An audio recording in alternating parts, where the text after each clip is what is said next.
Nama Om Vishnu Padaya Krishna Vistaya Bhutale Shrimati Bhakti Vedanta Swami Namane Namaste Saraswati Devi Gauravani Pachaline Nivasisha Shunya Bhari Pashtatara Satarine Jai Sri Krishna Chaitanya Prabhu Nityananda Shri Advaita Gadadhar Shiva Sari Gaura Bhaktavinda Hare Krishna Krishna Krishna Hare Hare Hare Ram, Ram, Hare Hare. Okay, Hare Krishna. So let's share the Brihad Bhagavatamrta.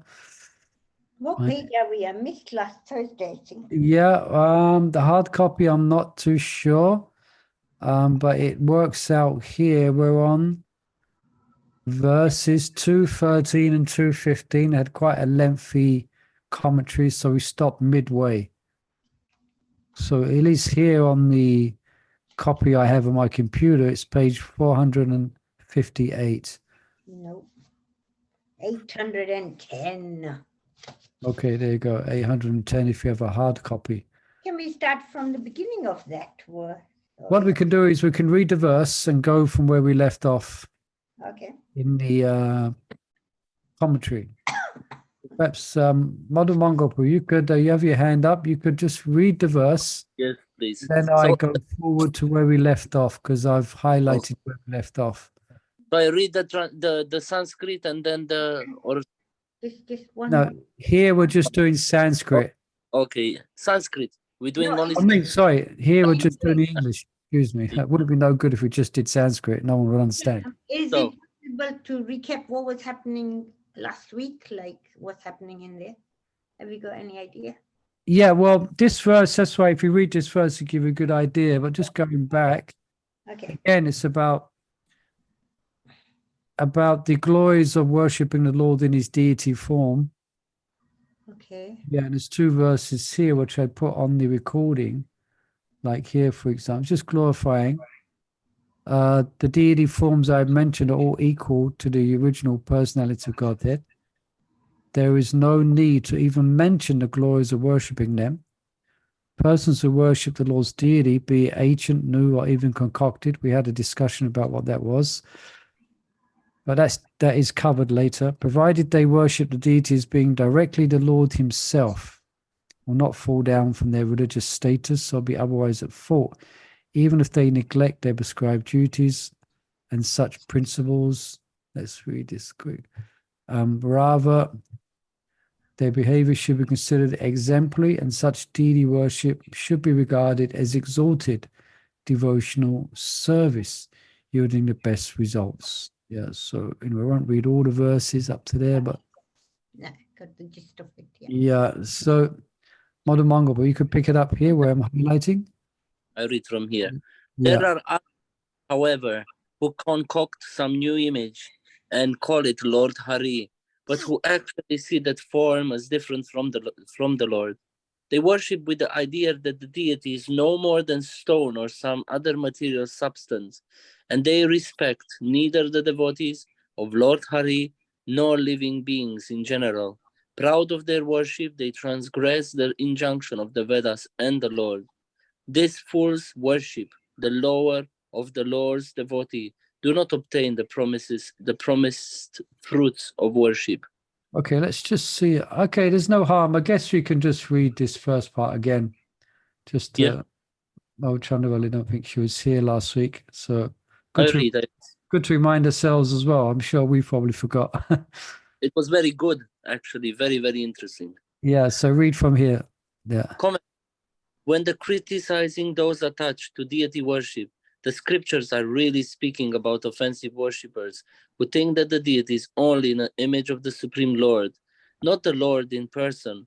Such idolaters consider the deity more stone. Mere stone. Mere stone. Yeah, means only stone. Yeah. Like Srila Prabhupada said, if you think the deity is stone and piece of wood, that's what it is. Yeah, for you. For you, the deity will remain stone forever, Prabhupada. Yeah. Thank you. Wood or metal, they concoct their own form of the Lord, unaware that the authorized deity appeared by his own plan, and they are oblivious to the presence of the Lord. in his devotees. Because such offensive worshippers lack proper respect for the deity and the Vaishnava, those worshippers naturally offend all living entities and violate the basic principle of the Vedas. Some Vaishnavas are free from the influence of the modes of nature, and others are still conditioned by goodness, passion, and ignorance. The offensive worshippers described in this verse are the lowest of the Lord's devotees. Can I just stop there, Mother Mangopu? I just want to highlight this here. Interesting. So just, yeah, for those, perhaps some of you weren't here, I think Mother Chandravali might have missed this announcement. I discovered a couple of weeks ago, kind of accidentally, I was, one of my god sisters, she was glorifying the Brihad Bhagavatamrta, and specifically she was glorifying the commentaries.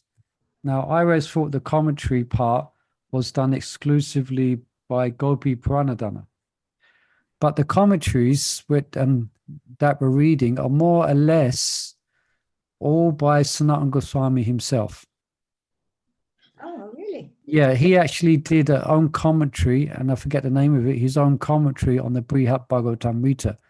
And that's where we're reading from. So it's his commentary. So it adds a kind of interesting dimension. So it's still wonderful understanding that we thought it was by Gopi Pranadhana, and it's still glorious what he's done in translating both the verses and the commentary. Now, Gopi Pranadhana does make some interjections here and there, and he lists all those interjections at the end in appendix, but they're not so elaborate. They're here and there. He's just kind of bringing up, clarifying Sanskrit terms and things like that, and sometimes more. So just to let you know that we're reading the author's own commentary on his own book. Yeah. Maybe that's why at times we were finding it a bit too... Yeah, quite terse, quite difficult to really understand. What he would have, what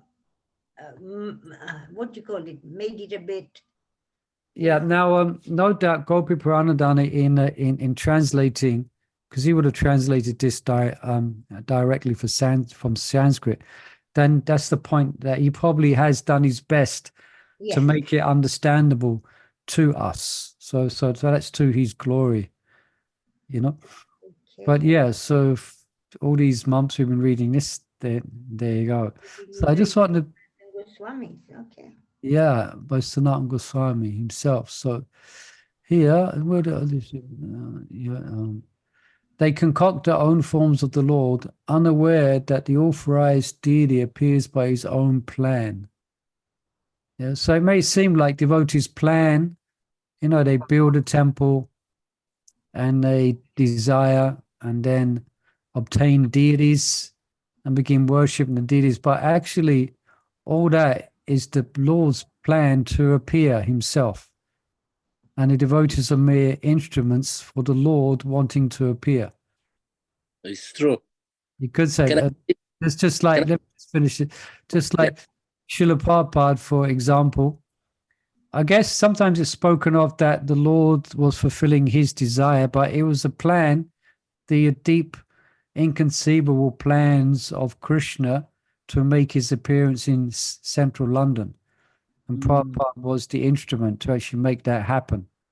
So it was the Lord's, the Lord appeared by his own plan, inconceivable, wonderful plan. And we know, for example, the whole story of Londoneshwara and how they came to be rejected by the Hindu society and enthusiastically taken by the ISKCON society. And worship. Sorry, Mother Mango, I cut you off. But I wanted to say, when I was a child, I never knew about Krishna or anything, but I had two deities at home, sculptured made of wood. One it was Lord Vishnu on Garuda, and one it was Krishna with a flute. And they were always on the cupboard. And when I left Romania, my mom put them under the bed. And when I came back and I came to Krishna consciousness and I went back home, I asked my mom, "What are those deities?" She said, "Under the bed." So I took them out and I worshipped them. So there you go.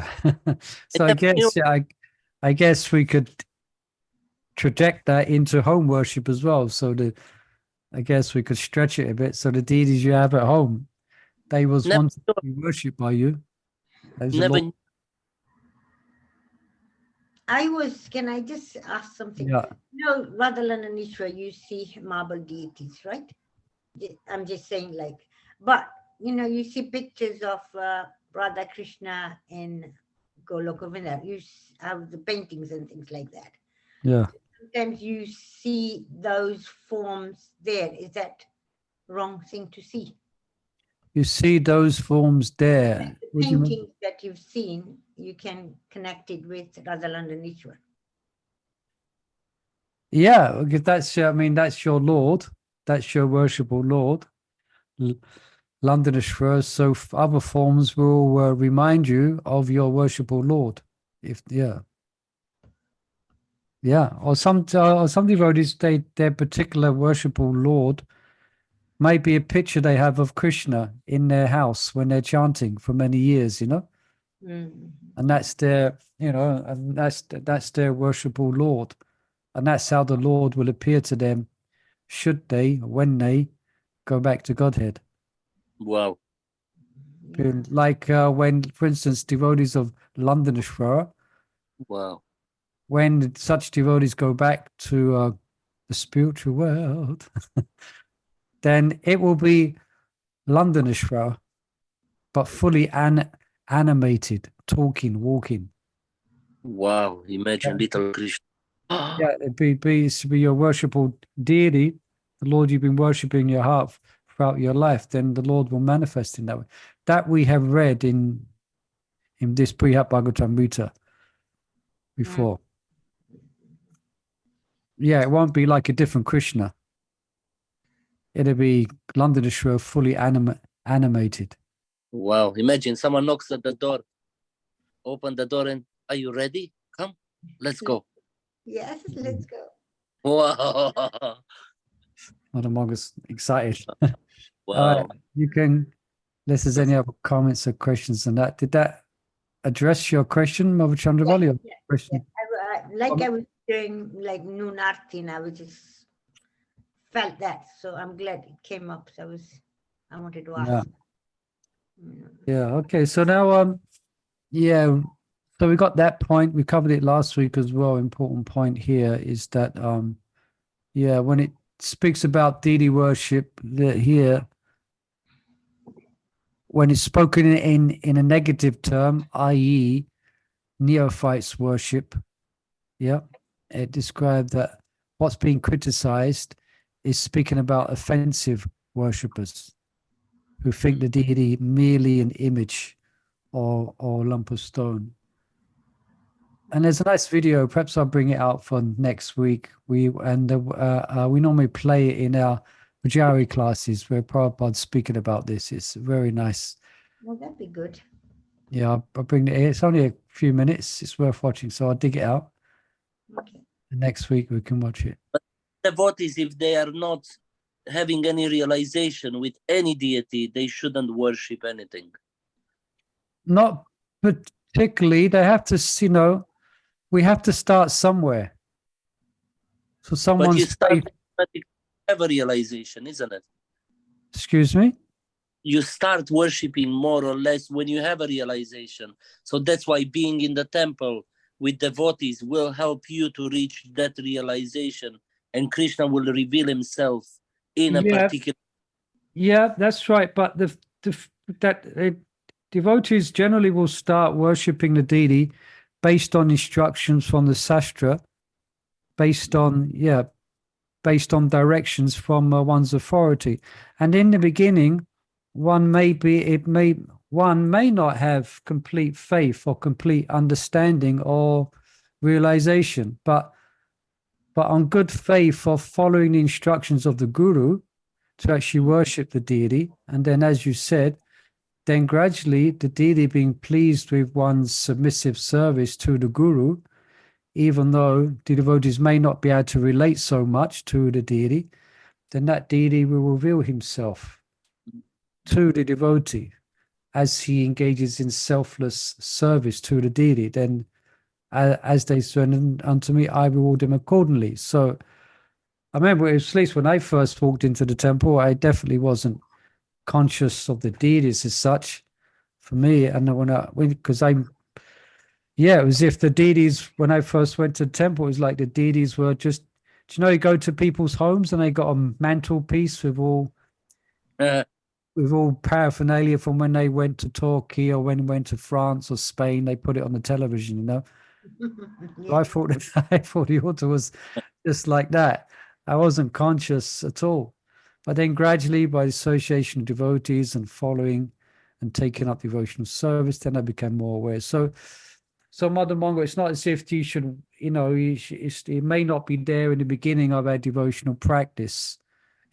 But it may be, depends. Generally, if you're coming from a Hindu tradition, it's normally easily accepted. But for those coming from Western tradition, it may be a bit alien for them, even if they're chanting Hare Krishna. But then gradually, as they get purified, things become revealed.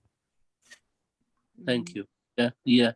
Because I remember of the verse in Bhagavad Gita 9.4 or 9.5, I think, where it says, Right. devotees will get faith only associating with other devotees.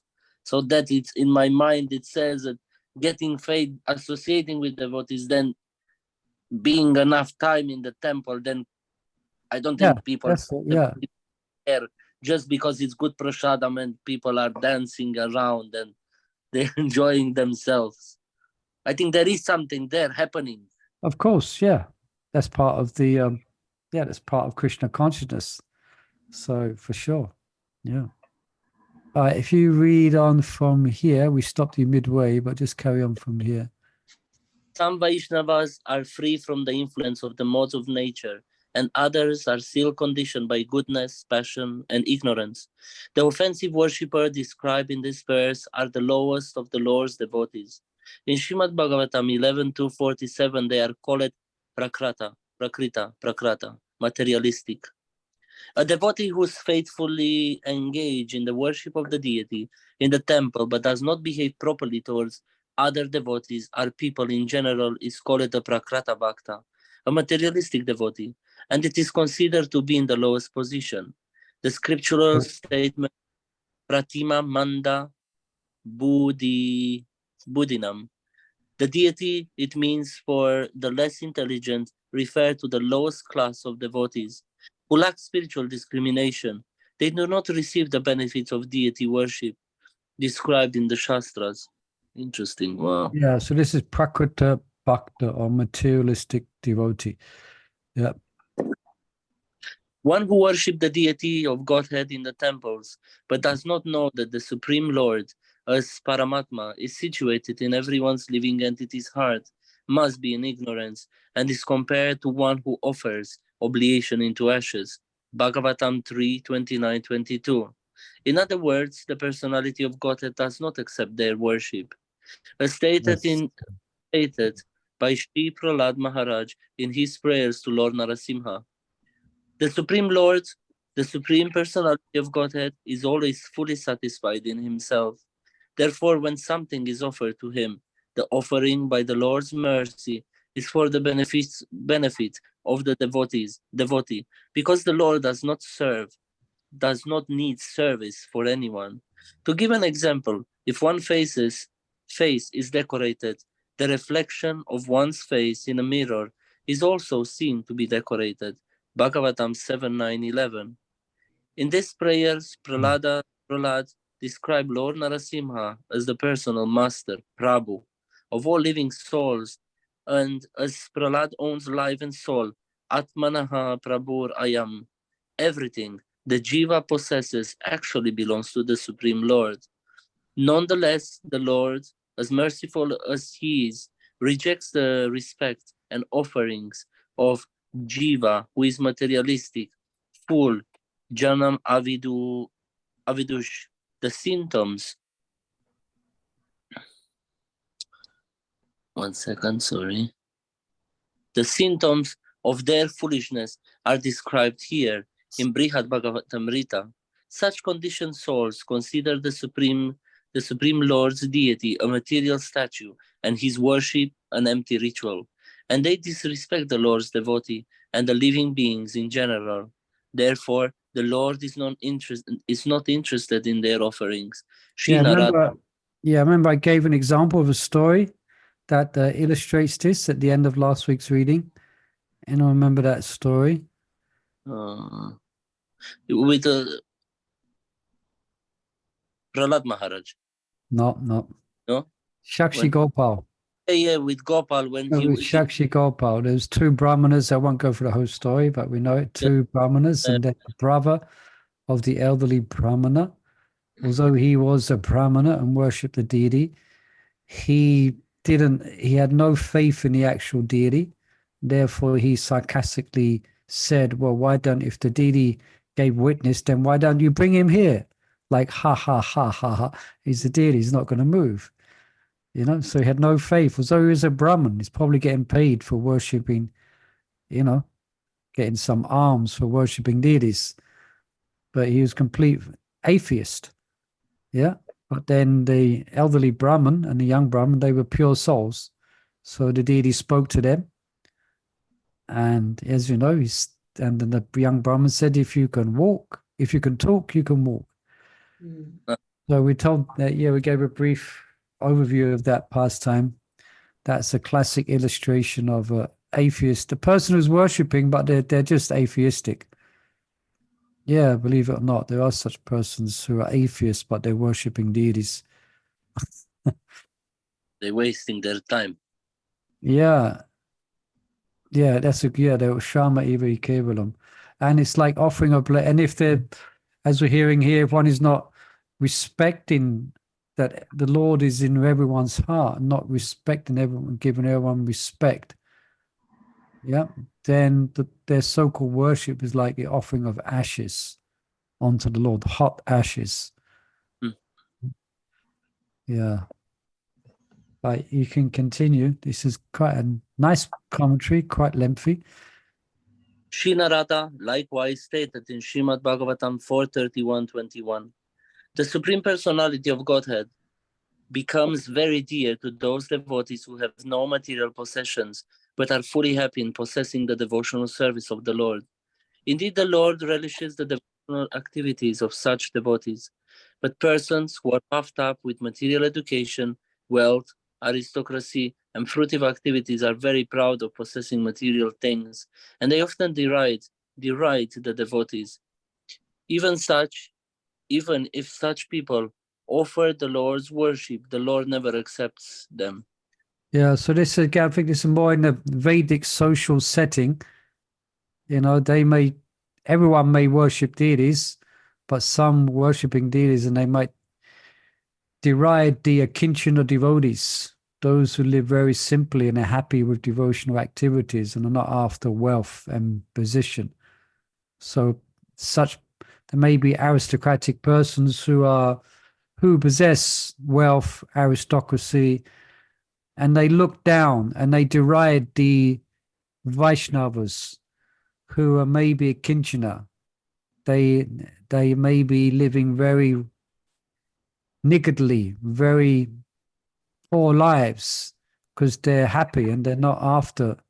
So such persons may have deities in their home, be very rich, and they worship deities, but the Lord doesn't accept them. Yeah, he doesn't accept their worship.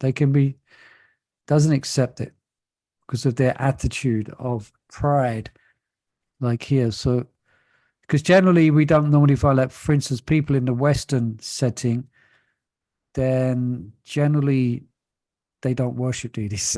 They never heard it. So this is from a perspective of Vedic culture, I think.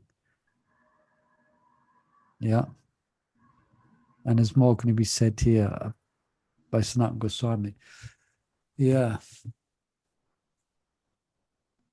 Yeah, that's why Prabhupada would say that you should never pay someone to if someone's a rich man, then they should never pay people to worship their deities. That's another sign as well. Another sign. Okay. There are signs in the world like that, very, very rich people, actually build churches, and then they are paying the priests so they do worship for them. Yeah, I guess sometimes, yeah, I guess we cannot put everyone under the same banner, so to speak. They may be sincerely pious and sincerely accept the manifestation of the form of the Lord in a deity, but so they give donation to build temple, and they maintain the worship, and they might be doing it out of a good sense of devotion as well. So again, that's to be considered. Like when we was in Eka Chakra, I went this year to Eka Chakra, and there was this beautiful, quite large, not as large as, but a temple of Jagannath, temple of Jagannath, and and it had Jagannath deities, and the temple was made in a facsimile of the original Jagannath temple, and that was all paid for by one rich person, and all the Brahmins there are maintained by that one person. Man. He built the temple, and from his business, he pays for the upkeep of all the Brahmanas to actually worship the deities there. Wow. So that, and also we have a temple. Also, we have a temple. It's called Newtown, and one devotee took me to the temple in Kolkata, just outside the nerve center of Calcutta, near the outskirts. There's this new town, a newly built town, and one pious, very favorable person bought the land, paid for the temple, bought 100 cows, and is maintaining the whole thing. And it's one of our ISKCON temples. He Wow. bought the land, he built the temple, he bought cows, and he's paying for the temple to keep going. Wow. So that's very so you could say in that case is obviously this person is obviously devotion. He's obviously devoted. And he's not just doing it ritualistically like it's being described in this verse here. Oh, what's happened with this temple in London? Lord Jagannath Baladev Subhadra, same, some very, very rich Indian, someone rich Indian bought this place, and he's opening a temple of Lord Jagannath Baladev Subhadra. What's that? I don't know about that. And let's say that again. So there is a place in London somewhere where they are opening a big temple of Lord Jagannath Baladev Subhadra, and some Indian. Oh yeah, that's probably in Wembley somewhere. There's a few temples like that. Yeah. It says it's the biggest temple will be. Yeah, I don't think that's in London. I think that's in north of England somewhere. But anyway, what about, I mean, I can't comment. I don't know the person. I don't know the situation. I don't know. So I can't make any comments on that. Yeah. All right, let's read on a bit. Let's get through this commentary. There are several different ways to understand the prayers by Prahlad Maharaj citated above. That the Supreme Lord is fully satisfied with his own assets means that he's content with his own feelings of intense bliss. Nonetheless, he accepts the offering of intelligent devotees. And because he is very compassionate to his devotees for their benefits, he acts out of character gratefully, accepting offerings even though he is not in need. Or from other point of view, the word Nija Lava Purna indicates that the Lord becomes fully satisfied Purna by Prema, the Loba attainment, achieving by his intimate devotees, Nija, or he is satisfied by the worship they perform, the Laba, that he is received from them. Because he obtains the fulfillment of his desire from his pure devotees, he is not attracted by the offerings of others. Yeah, I read, sorry, keep interrupting, but things keep coming to mind. I read in Hari Bhakti Vilas, it describes for those fruitive persons who make offerings to the Lord, okay, these offerings are just placed at the Lord's feet. But those pure devotees who make offerings to the Lord, then the Lord takes it and embraces it to his heart. Wow. Yeah, he takes that offering, no matter what it is, and embraces it to his heart. because it's coated with loving devotion. But those who merely offer out of ritual or with no devotion or little faith, then the Lord leaves it there at his feet. That's Hari Bhakti Vilas, one verse. Go on, continue through here. One should not think, however, that imperfect worshipper simply wastes the wealth and other resources they expend, Lord. When one worships the Supreme Person in any fashion, the result is always for one benefit, atmane. The example given by Prahlad Maharaj is that a person's beautiful feature, including the auspicious tilak on his forehead, naturally appearing together with his image reflected in the mirror. The beauty of the reflection, however, is but a mere semblance of the person's original beauty. In the same way, ritual worship is but a semblance of pure semblance. Materialistic worshippers, therefore, do not achieve the primary goal of devotional service, pure love, because the Lord is not actually pleased by their offerings. They achieve only material benefits. So some charity's been given here, a bit more charitable. Okay, those persons whose worship is imperfect, still they get benefit. They get benefit. So we should consider that as well. It is not a complete loss, but their worship is just like when we was reading Sudha Bhakti Chintamani, we was reading about a semblance of devotion, something that resembles devotion, but because the motive is corrupt, it's not actually pure devotion, but it looks like it. You know, they come, they pray, and they do what devotees do. But it's a shadow. It's not the real thing. So here, the same is being used. Sanatana Goswami explains this semblance. Okay, they're offering arti, whatever. They maybe come to the temple, and they get some benefit. But in comparison to the bhaktas, to the pure bhaktas, then that worship is just a semblance. It just resembles, but it's not actual real worship. Yeah, and they said they get material benefits, all right, so they get something. It says someone was saying some devotee, Goranitai is giving you very, very hard, gives you love of Godhead. But if they see that you are materialistic, they will give you all the material benefits, but very difficult love of Godhead. Is that true? Yeah, well, that's a general principle for devotional service and chanting the holy name, because it's like a touchstone. So whatever your particular desire, then it may be fulfilled, because the holy name is like a touchstone, devotional service is like a touchstone. So one may get material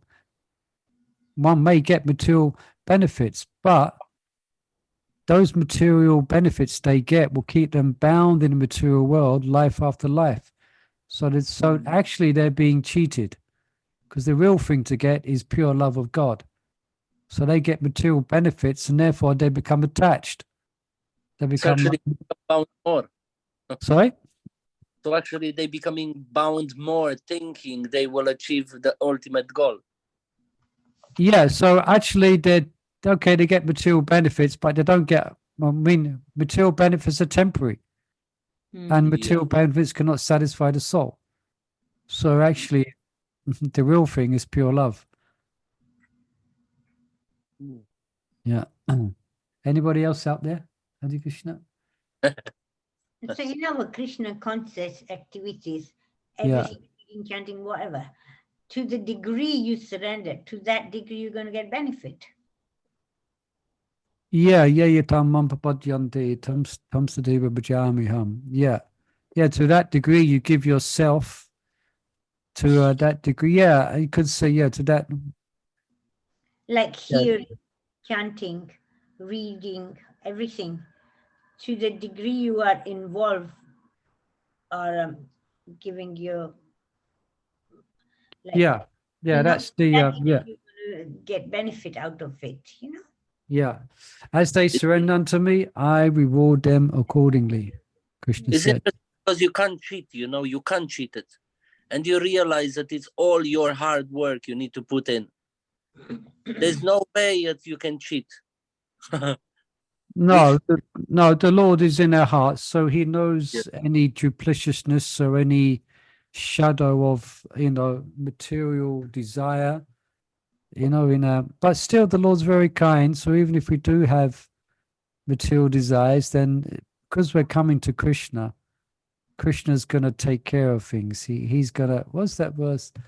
Krishna Ami Vigani. Oh, I have to look that up again in Chaitanya Charitamrita. It describes that if someone worships me with material desires, he is foolish. He's just like a person who's drinking poison and giving up nectar. Yeah. Then, since I am very fortunate, or since I am very merciful and kind, I will make them forget illusory enjoyment and make them drink the nectar of my lotus feet. That's Krishna's kindness. So even if one comes to Krishna with some ulterior motive, Krishna will take that ulterior motive away and actually give himself. That's how kind Krishna is. So that's why it's described. Akamo shava kama va moksha kama o dadadi. Even if you have material desires, you should worship Krishna.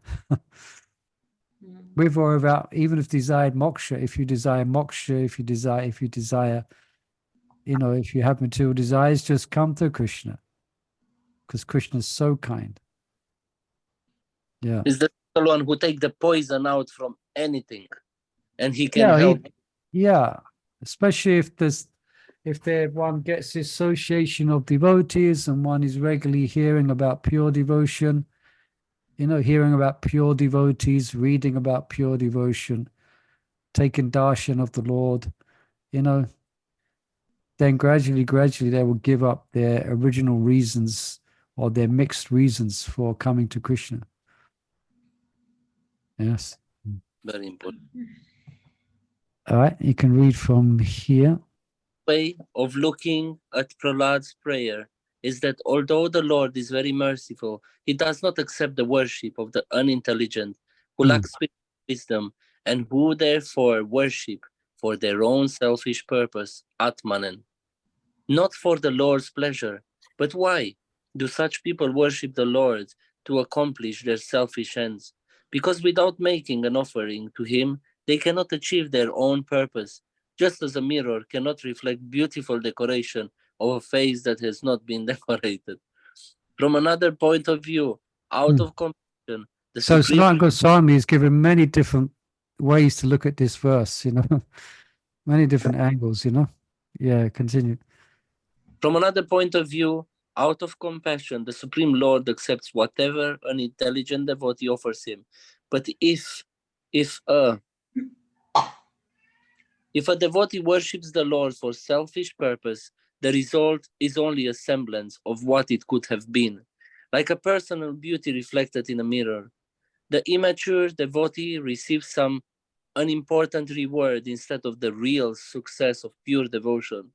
Therefore, only worship offered with an unalloyed motive of pleasing the personality of Godhead leads to the treasure of Prema Bhakti, in which the devotee attains Sri Vaikuntha or some other abode of the Lord, and is able to see him in person and associate with him. Sorry, Wow. I think it's something else so, you might have, for example, in one temple, there might be a businessman may come to the temple and he prays to be successful in his business. I won't mention any names. Maybe a temple somewhere. He becomes very successful materially, but he may not get prema. He may be very, and he may have any success. He may be grateful to the Lord, but the best thing to get from Krishna is prema, and someone could worship for instance, we have a devotee in our temple. I think she's coming very dear to everyone. God, how can I forget her name? Deepika. We know our wonderful Deepika. Now, she's probably getting Krishna prema, and she's, materially speaking, she doesn't have anything going for her. She can see in half of one eye, She cannot even cross the road without help, So she's getting more than a powerful industrialist who's who's got millions and billions of pounds, but actually Deepika's more wealthy than such a person because she's got pure devotion. Prabhu So- Hare Krishna, my obeisances, I'm sorry to disturb. I have to please. tell about Deepika. I have to talk. Okay, please. Yeah, Long as I know her very well from long time ago because I used to work for Church Army, the Women's Day Center, and she was coming as homeless. Oh, really? Yes, and Wow. we are giving like sandwiches for them, and no, all service, whatever. But you know how we got connected. I was giving sandwiches. I said, "Yeah, you can take any," and she said, she was saying, and she said, "Take yourself." I said, "No, I'm sorry. Today's Ekadashi. I'm fasting." "Oh, are you?" And she said, "Okay, then I shall fast as well." And then after some time, I think she came to I can't remember, but something. She had another friend, Afima. We were coming together, and yeah, but she's somewhere gone. But Dipali, every time she's so deep soul, she's wonderful. And it was surprising because I haven't seen her. I worked 20 years ago, maybe more, and I haven't seen her for 10 years. And when I came, I said, "Oh, Dipali, Haribol, how are you?" And she said, "Oh, how are you? Are you still working there?" I was surprised that she recognized me. I said, "No, darling, I'm not anymore." But yeah, and every time I see her, my tears are coming, crying, my body shakes, like seeing very something holy. She's a holy person. I'm being serious. She's a holy person. Yeah. She's Thank very, you for that. very much. Giving us that history. So you were the one, you was instrumental in bringing her to the temple. I don't know, maybe. I can't Sounds say like that, it. I was nobody. But every time she was coming, it was to our office, not to office, to the center, it was like light coming up, it's brighter, Right. and every time I was waiting for her. Yeah, we were coming once a week, twice a week, or whatever. Yeah, and I knew that she was homeless for some time. I said, "If you need any help, if anything with paper." So no, she said everything is fine. Yeah, she's got somewhere to stay near Kingston, King's Cross. Good place. Yeah, but wonderful. Krishna is taking care of her, always is taking care of her.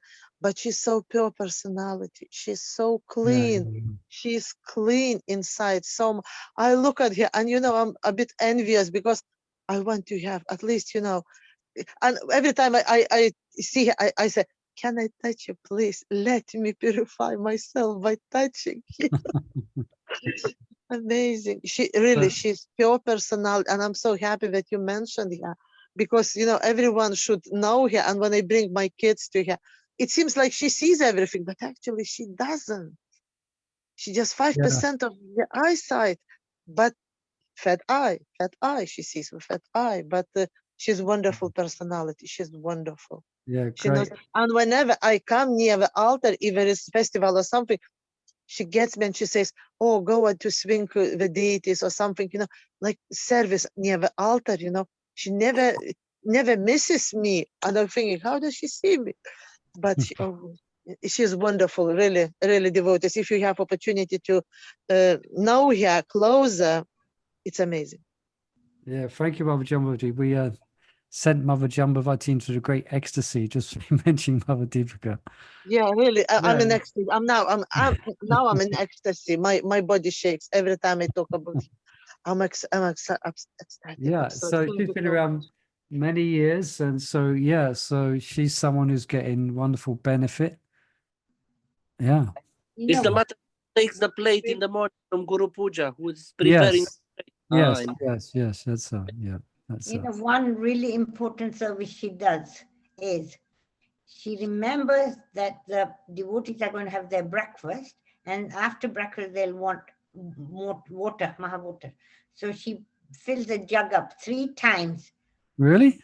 I And didn't know she did every that. day she fills that tank up because, oh no, the devotees will now be coming to get some water. I Wow. tell you, just like services like that. I never Just- knew she did that. Yeah. Yeah, every day she fills up because she helps me. That she says, now Yeah. I'm going to go and do the water now. 3 jugs, up and down, 3 jugs she has to fill up that tank. Mhm. Mm. Also during COVID times, I think she would circumvent the temple every day, 3 Yeah. times. She would come and walk around the temple. You And know, she's going through a lot of difficulties.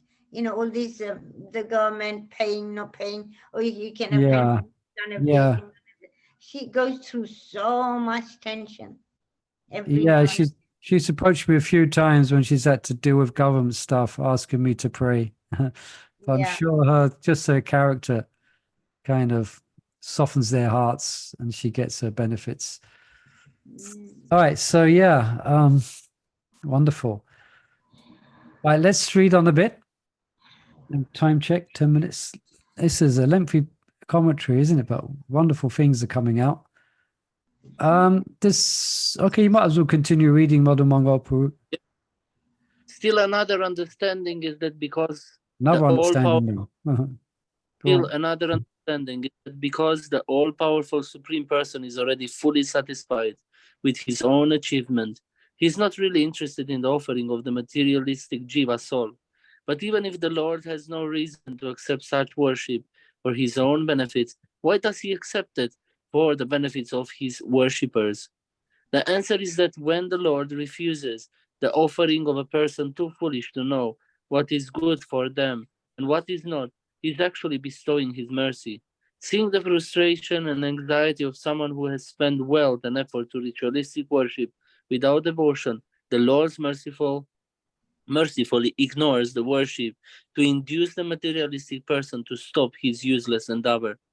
Then again, person trying to worship the Lord may be unintelligent, avidusha, in the sense, not in the sense of not knowing the proper way to worship. In the course of performing sacrifices, he might, for example, commit violence against innocent animals. Still, shouldn't the chief of all worshipable lords reward even such a worshipper? The answer Wow. again that the Supreme Person is always merciful.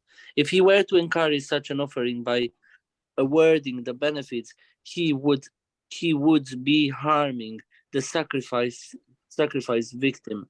Can I stop quick to say something here? I Yeah, remember please. Yeah. Go on. there was the butcher and the shaligram, and he was using the shaligram as a weight for measuring the meat. And someone saw the shaligram and took it away from there. I can't really remember the past time very good. But then the Lord appeared and said, why did you take me away from there? Because I was doing better there, on the scale. Yeah, interesting story. It's difficult to comprehend, but yeah, I guess I can understand why you remembered that story, hearing this paragraph here.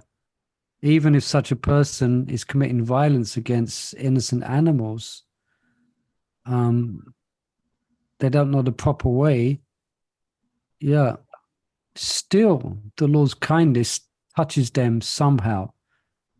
And the Lord, as we mentioned earlier, then the Lord will purify them from that otherwise, ghastly, those ghastly activities. So they're not rejected. They're not rejected. Yeah, interesting story to Shalagam Sheila. Wanted to go back to be a paperweight for the butcher. Yeah, inconceivable. All right. Or being right. Go on. Should I go? Yeah. Oh, I just want to see. Go on. Maybe if I'm quick enough, I can finish it. No, but what I do is try and control my tongue, and I'll let you read the whole thing, and we're just Or being satisfied with his own assets, the Lord neither accepts the offering for his own sake, or not accept them for the sake of his worshippers. This is because the materialistic worshipper are less intelligent, and the Lord is very kind. In general, a person cannot be certain whether the homage he offers to the Supreme Lord will result in his own benefit. He simply continues his labor in ignorance, taking trouble to collect the items required for worship. Meanwhile, the Lord, who cannot tolerate seeing the worshippers suffer such inconvenience, refuse to accept the worship, not showing his supreme compassion. Of what use, then, is the attempt of an ordinary person to worship the Lord? The attempt is useful because it can eventually lead to one's complete fulfillment, atmane, whereas no other effort will. The beauty of one's reflected face in a mirror is one's own beauty only, and no one else's. Without original beauty, no beauty will appear in the reflection. In other words, a candidate for devotional service must make an attempt, even if imperfect, to satisfy the Supreme Lord. There is no other way to achieve the perfection of life.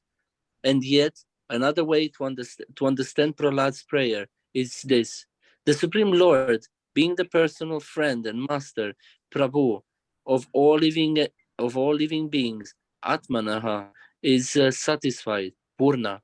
When his devotee succeed Nija Labha, and when he can thus have their loving association, or even though the Lord is already fully satisfied, his desires being all fulfilled by his pure devotees, doesn't he also accept the offering even of less intelligent persons? Of course he does, and he goes out of his way to accept their worship. But why? Because he is all kind. If he did not accept the offering of those who worship him, those worshippers could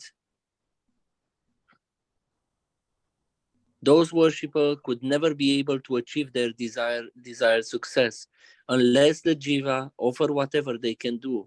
They can to whatever they can to the personality of Godhead.